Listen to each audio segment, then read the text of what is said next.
Donald Trump کی مذاکرات کی بھیک اور ساتھ ساتھ دھمکیاں۔ امریکی صدر کے ہر لمحہ بدلتے بیانات سے دنیا پریشان۔ ایران کے پاس 48 گھنٹے ہیں، وہ کوئی معاہدہ کر لے یا اپنا ہرمز کھول دے ورنہ اس پر قیامت ٹوٹ پڑے گی۔ امریکی صدر ڈونلڈ ٹرمپ نے ایک بار پھر روایتی انداز میں ایران کو دھمکی دی۔ کہا، یاد رکھیں جب میں نے ایران کو 10 دن دیے تھے کہ معاہدہ کر لے یا اپنا ہرمز کھول دیے، اب 10 دن کا وقت ختم ہو گیا، 48 گھنٹے رہ گئے، معاہدہ نہ ہوا تو ایران پر قیامت ٹوٹ پڑے گی۔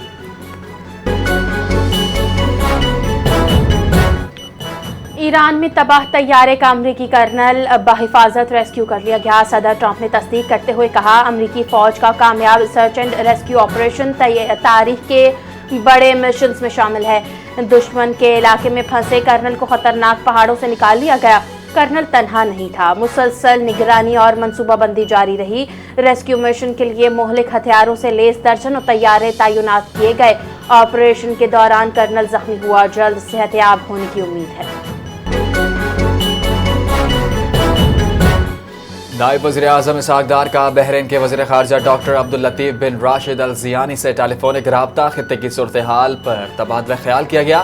دونوں رہنما کا مشرق وسطی میں بڑھتی ہوئی کشیدگی پر تشویش کا اظہار، فوری طور پر تناؤ کم کرنے کی ضرورت پر زور دیا۔ اسحاق ڈار نے خطے کی امن و استحکام کے لیے سفارتکاری اور مکالمے ناگزیر ہیں، علاقے امن کے قیام کے لیے مشترکہ کوششیں تیز کی جائیں۔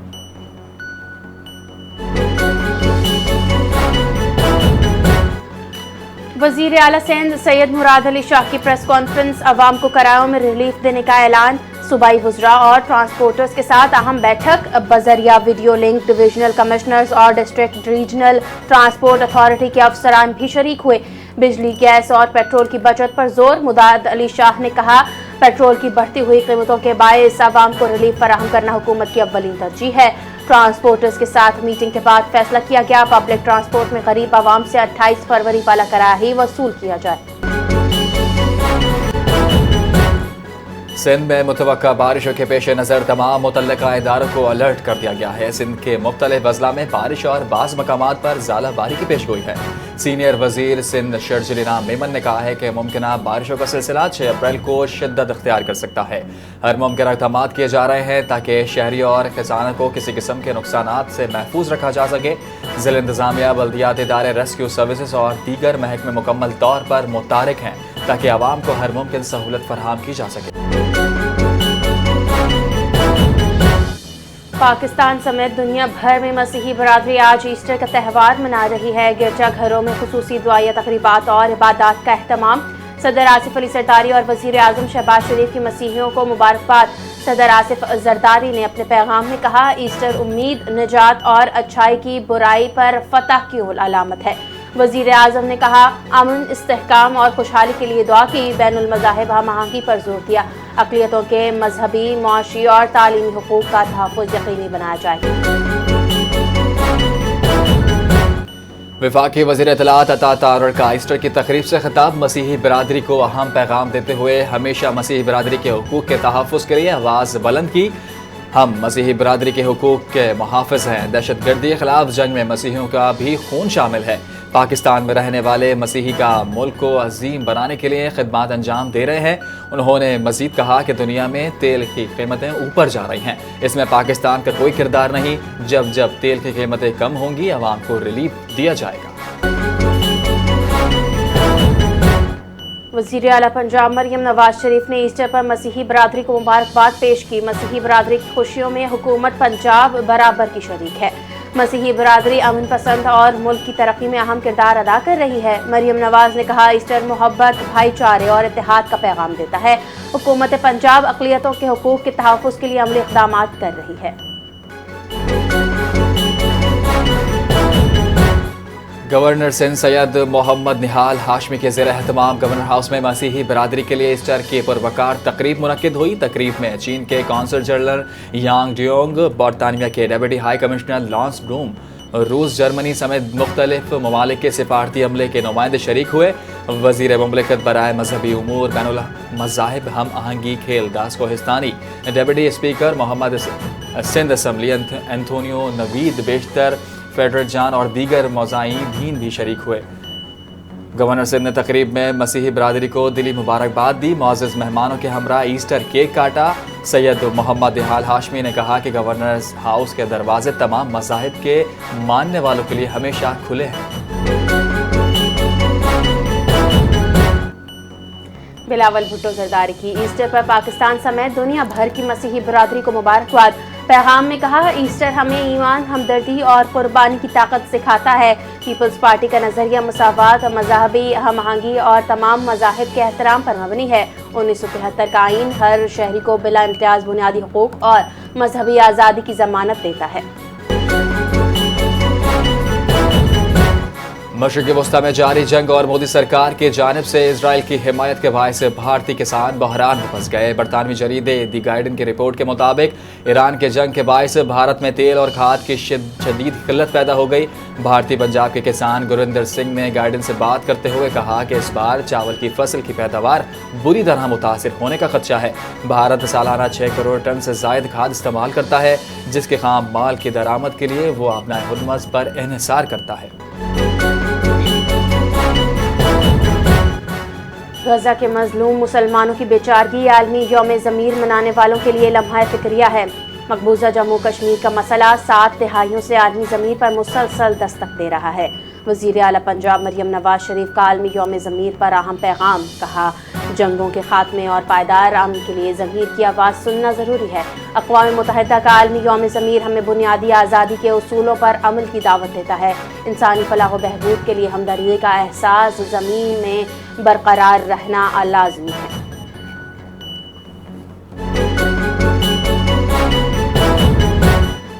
وزیر اطلاعات پنجاب عظمہ بخاری سے سری لنکا کے اعزازی قونصل جنرل کی ملاقات۔ انسداد منشیات اور منشیات کے عادی افراد کے علاج معالجے کے پروگرام پر بھی گفتگو۔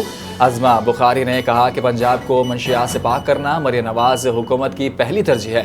اب پنجاب میں منشیات فروشوں کے لیے کوئی جگہ محفوظ نہیں رہی۔ تعلیمی اداروں میں منشیات کے تدارک کے لیے مہم چلائی گئی ہے۔ نوجوان نسل کو نشے جیسی لعنت سے محفوظ رکھنا حکومت پنجاب کا اولین ایجنڈا ہے۔ پنجاب حکومت منشیات کے مستقل تدارک اور آگاہی کے لیے ڈرگ ایڈوائزری ہب کو پورا کر رہی ہے۔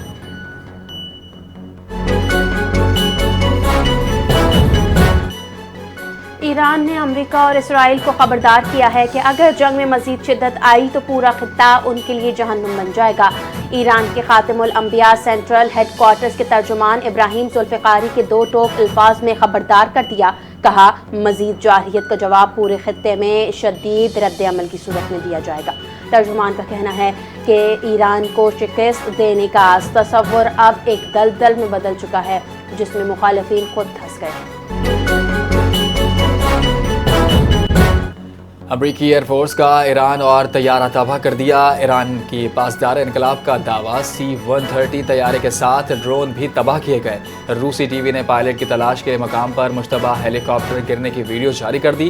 نیو یارک ٹائمز 2 امریکی ٹرانسپورٹ طیارے ایران کے دور دراز اڈے پر پھنس گئے ہیں۔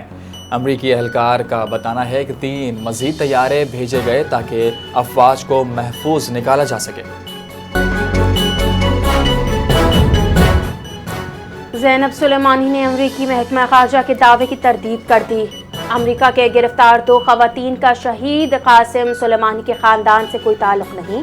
زینب سلیمانی نے کہا امریکی دعویٰ جھوٹا ہے اور جھوٹ پر مبنی اور عالمی رائے عامہ ہموار کرنے کی کوشش ہے۔ امریکہ نے پہلے دعویٰ کیا تھا کہ قاسم سلیمانی کی 2 رشتہ دار خواتین گرفتار ہیں۔ امریکی وزیر خارجہ مارکو روبیو نے کہا حمیدہ سلیمانی افشار اور ان کی بیٹی گرین کارڈ ہولڈر تھیں۔ امریکہ نے حمیدہ سلیمانی اور ان کی بیٹی کے گرین کارڈ منسوخ کر دیے ہیں۔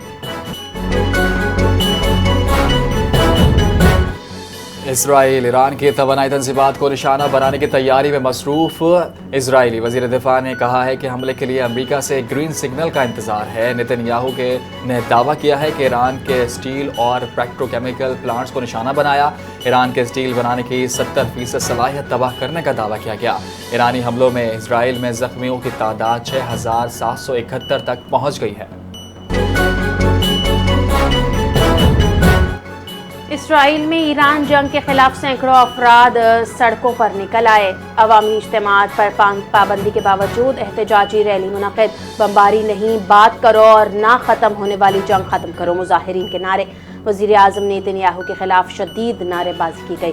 ایران، لبنان، غزہ اور مغربی کنارے میں جنگ اور تشدد روکنے کا مطالبہ، پولیس اور مظاہرین میں جھڑپیں، متعدد افراد گرفتار۔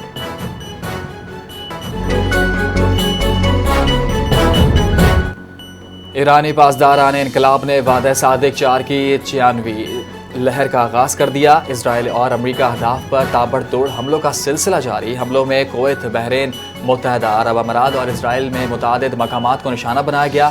کارروائی کو یا حسن ابن علی کا نام دیا گیا۔ قاسم، خیبر شکن اور غدیر میزائلوں کا استعمال۔ امریکی فوجی تنصیبات، اسرائیل سے وابستہ ایک تجارتی جہاز اور اسرائیل کے کئی علاقوں پر مختلف میزائل داغے گئے۔ پاسداران انقلاب کی تصدیق بتائے کہ کویت کے بنیان جزیرے پر امریکی فوج کے توپ خانے کو ٹھکانے لگا دیا۔ بحرین کے شمال میں امریکی میزائل سسٹم کو نشانہ بنایا گیا۔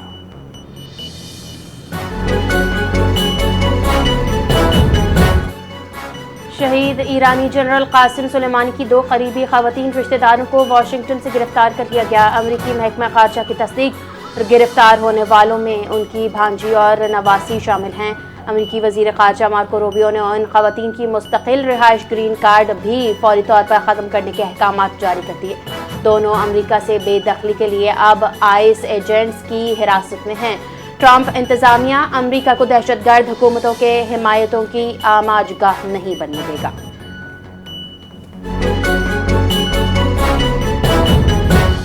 پاکستان بھر میں طوفانی بارشوں کا سلسلہ جاری۔ مختلف شہروں میں موسلادھار بارش، اسلام آباد میں ژالہ باری، پنجاب کے کئی شہروں میں تیز بارش، میاوالی میں دریائے کرم میں طغیانی، گھروں میں پانی داخل، سیلابی صورتحال۔ ناران، سوات، بابو سر ٹاپ اور ننگا پربت پر برف باری، سرحد سردی میں اضافہ۔ خیبر پختونخوا اور خیبر میں حادثات، سیلابی ریلیں اور آسمانی بجلی گرنے سے ہلاکتیں۔ محکمہ موسمیات نے پیشگوئی کی ہے کہ کچھ 6 سے 9 اپریل تک مزید بارشوں کا امکان ہے۔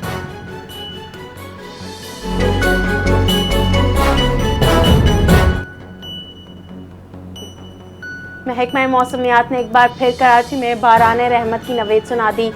شہر میں ایک بار پھر بادل برس سکتے ہیں۔ مغربی ہواؤں کا ایک سلسلہ 5 اپریل کو ایران کے راستے بلوچستان میں داخل ہو سکتا ہے۔ محکمہ موسمیات کی پیشگوئی بتایا، سندھ میں مغربی ہواؤں کے اثرات 6 اپریل کو بارش کی صورت میں نظر آ سکتے ہیں، جبکہ کراچی میں بھی 6 اپریل کو بارش ہو سکتی ہے۔ محکمہ موسمیات کے مطابق سسٹم سے کراچی میں ہلکی سے متعدل شدت کی بارش کا امکان ہے۔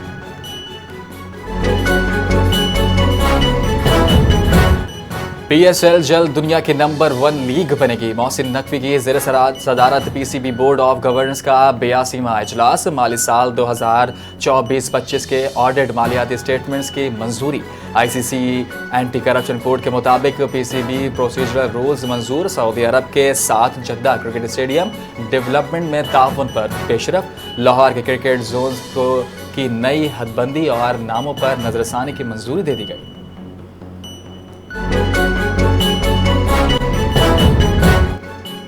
اور بنگلہ دیش کرکٹ بورڈ میں جاری بحران شدت اختیار کر گیا۔ ایک ہی روز میں مزید 3 ڈائریکٹرز نے اپنے عہدوں سے استعفیٰ دے دیا۔ فیاض الرحمان، شانیان تنیم اور مہراب عالم چودھری مستعفی ہو گئے۔